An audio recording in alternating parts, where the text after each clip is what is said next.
Every year in the United States alone, 2,077,000 couples make a legal and spiritual decision to spend the rest of their lives together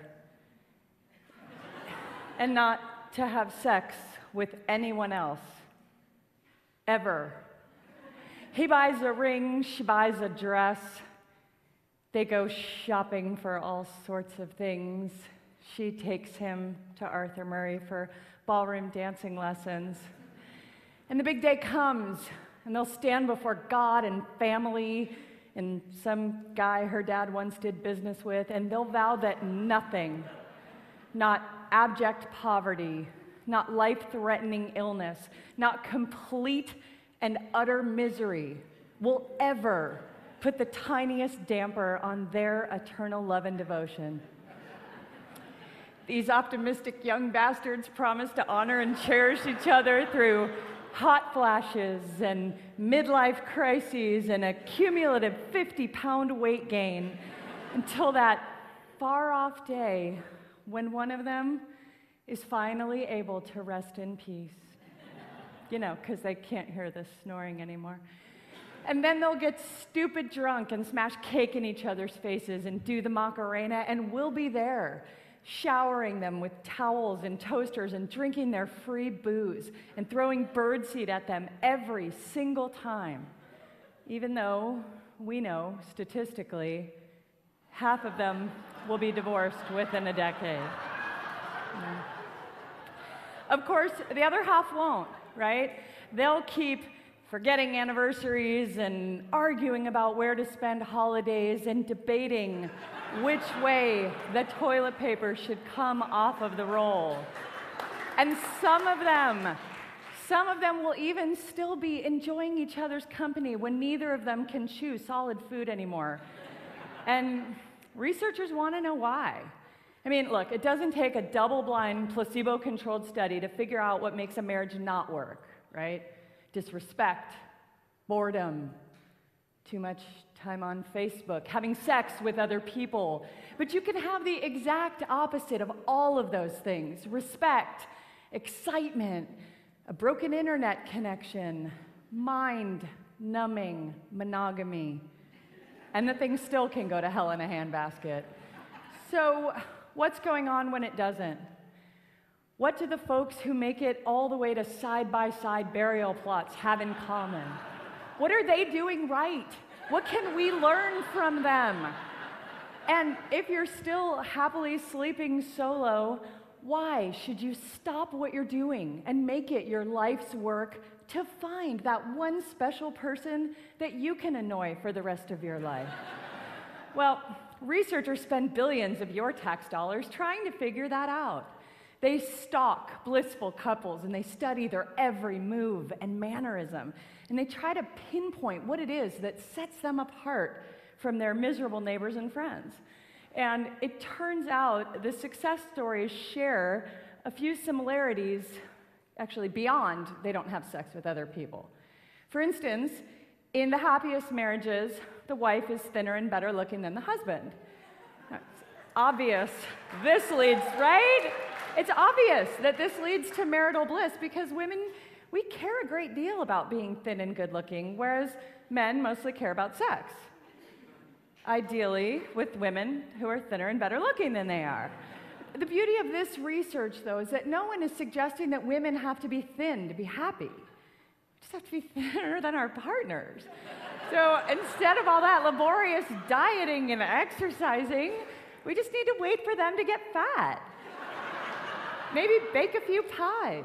This is good information to have, and it's not that complicated. Research also suggests that the happiest couples are the ones that focus on the positives, right? For example, the happy wife, instead of pointing out her husband's growing gut or suggesting he go for a run, she might say, "Wow, honey, thank you for going out of your way to make me relatively thinner." These are couples who can find good in any situation. Yeah, it was devastating when we lost everything on that fire. But it's kind of nice sleeping out here under the stars. And it's a good thing you've got all that body fat to keep us warm. One of my favorite studies found that the more willing a husband is to do housework, the more attractive his wife will find him. Because we needed a study to tell us this. But here's what's going on here. The more attractive she finds him, the more sex they have. The more sex they have, the nicer he is to her. The nicer he is to her, the less she nags him about leaving wet towels on the bed, and ultimately, they live happily ever after. In other words, men, you might want to pick it up a notch in the domestic department. Here's an interesting one. One study found that people who smile in childhood photographs are less likely to get a divorce. This is an actual study, and let me clarify. The researchers were not looking at documented self-reports of childhood happiness or even studying old journals. The data were based entirely on whether people looked happy in these early pictures. Now, I don't know how old all of you are, but when I was a kid, your parents took pictures with a special kind of camera that held something called film. And by God, film was expensive. Yeah, they didn't take 300 shots of you in that rapid-fire digital video mode and then pick out the nicest, smiliest one for the Christmas card. Oh, no. They dressed you up, they lined you up, and you smiled for the fucking camera like they told you to, or you could kiss your birthday party goodbye. But still, I have a huge pile of fake happy childhood pictures, and I'm glad they make me less likely than some people to get a divorce. So, what else can you do to safeguard your marriage? Do not win an Oscar for Best Actress. I'm serious. Bette Davis, Joan Crawford, Halle Berry, Hilary Swank, Sandra Bullock, Reese Witherspoon, all of them single soon after taking home that statue. They actually call it the Oscar curse. It is the marriage kiss of death and something that should be avoided. And it's not just successfully starring in films that's dangerous. It turns out merely watching a romantic comedy causes relationship satisfaction to plummet. Apparently, the bitter realization that maybe it could happen to us, but it obviously hasn't, and it probably never will, makes our lives seem unbearably grim in comparison. And theoretically, I suppose if we opt for a film where someone gets brutally murdered or dies in a fiery car crash, we are more likely to walk out of that theater feeling like we've got it pretty good, right?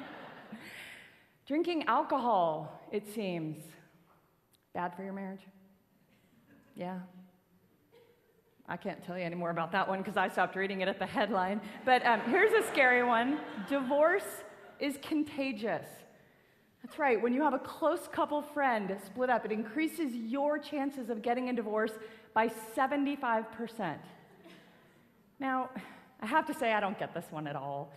My husband and I have watched quite a few friends divide their assets and then struggle with being our age and single in an age of sexting and Viagra and eHarmony, and I'm thinking they've done more for my marriage than a lifetime of therapy ever could. So now, you may be wondering, why does anyone get married ever? Well, the U.S. federal government counts more than 1,000 legal benefits to being someone's spouse. A list that includes visitation rights in jail, but hopefully you'll never need that one. But beyond the profound federal perks, married people make more money. We're healthier physically and emotionally. We produce happier, more stable, and more successful kids. We have more sex than our supposedly swinging single friends, believe it or not. We even live longer, which is a pretty compelling argument for marrying someone you like a lot in the first place. Now, if you're not currently experiencing the joy of the joint tax return, I can't tell you how to find a chore-loving person of the approximately ideal size and attractiveness who prefers horror movies and doesn't have a lot of friends hovering on the brink of divorce. But I can only encourage you to try, because the benefits, as I've pointed out, are significant. The bottom line is, whether you're in it or you're searching for it, I believe marriage is an institution worth pursuing and protecting.